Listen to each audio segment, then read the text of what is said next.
Hello, good morning. Welcome back to my channel. आज तर 10 वाजले तर दादा तयार झाले. शुभनादा बरोबर चालू आहे आता. उशीर झाला असता ना. शुभनादा येतो त्याच्यासोबत चाललोय मग डायरेक्ट विट्यापर्यंत. दादा पुढे कामाला जाणार आहे. मला विट्यापर्यंत तरी सोडेल.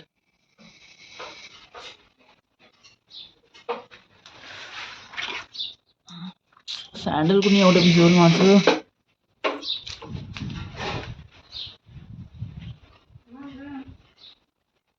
दिदी येईल तोपर्यंत. हो.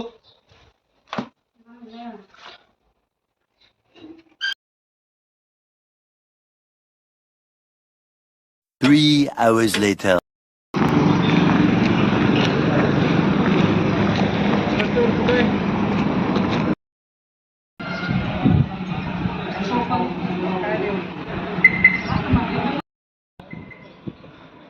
आज कॉलेजला गेलो ना, जायचं होतं दादा बरोबर. दादा सोडणार होता. दादा म्हणला माझ्या मित्राची एक एंगेजमेंट आहे, म्हणजे एंगेजमेंट आहे तिकडचं. मी आणि दादा इकडे आलो. मग कुठे आलो, नाव त्याचं आहे सर्व प्लाझापासून. तिकडे लोकेशन म्हणला काय ते बोरगावपाशी आहे, मातोश्री मंगल कार्यालय. तिथं आलोय मी, शुभनदा आणि बाकी तिथले पुण्यातले सगळे आले ते ऑफिसर, म्हणजे ते होते सगळं त्यांच्या बॅचचे. त्यांच्या आवरल्यानंतर सगळे ऑफिसरच आहे ते. एक्साईज डिपार्टमेंट, GST मध्ये काही काय काय नावं घेतली मला पण आता ध्यानात नाही. एवढे सगळे आले तिथे. पूर्ण हॉटेल बुक केले त्यांनी. आता व्हिडिओ बघितला ना, तो पूर्ण हॉटेल बुक केले त्या सर्वांसाठी. आणि त्या हॉलवर पण काही जण आले. तिकडे जायचं आहे. 3चा मुहूर्त आहे वाटतं एंगेजमेंटचा. 3 वाजायला आता 5 मिनटं बाकी आहे. ते कधी जायचं काय माहित. मी घरी जायचं आहे. घरी आता दिदी माझ्या नावाने बोंबलत असणार. मी म्हटलं होतं येतो आज लवकर घरी, तुझी मदत करायची थोडी. आज तिला एकटीलाच करायला लागणार, कारण मी इकडं कॉलेजला नाही गेलो, इकडं झालो डायरेक्ट एंगेजमेंटला सरांच्या. काय नाव म्हणजे अविनाश तर काहीतरी म्हणजे, अविनाश नाव त्यांचं काहीतरी. मी पण नीट वाचलं नाही, ते गेल्यावर सांगतो. आणि ते त्यांची होणारी बायको येते त्या पाटीलला येते, RR पाटील, RR आबा पाटील. त्यांच्या पाहुण्यातले कोणतरी येते.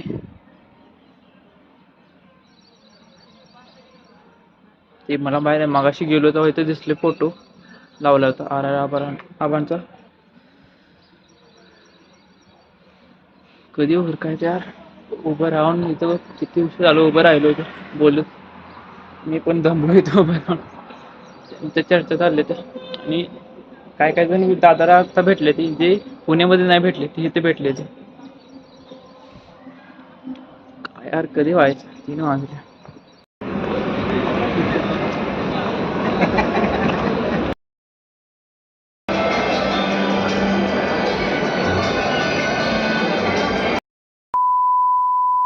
कारखान्यावरून जाऊन आता विट्यामध्ये आली. बाजार कार्य, काकडी घ्यायला, कोशिंबीर करायला. काकडी तेवढी कमी आहे, ती काकडी सुद्धा घेतली आता. गाडी पाक लांब आहे. मी आलोय चालत आतमध्ये बाजार कराय, म्हणजे काकडी घ्यायला तेवढी. बाकी सगळं सामान आहे, काकडीच नव्हते. आणि मायनीमध्ये पण कोण नाही. दीदीनं फोन केला होता, येताना काकडी तर घेऊन ये.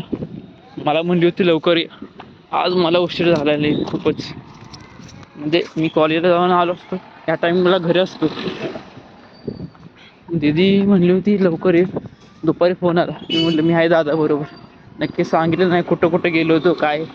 घरी गेल्यावर सांगायचं नक्की आज दिवसभरामध्ये काय केलं. कॉलेजला सांगून कुठे कुठे गेलो होते. A few inches later. 7 वाजता घरी आलो.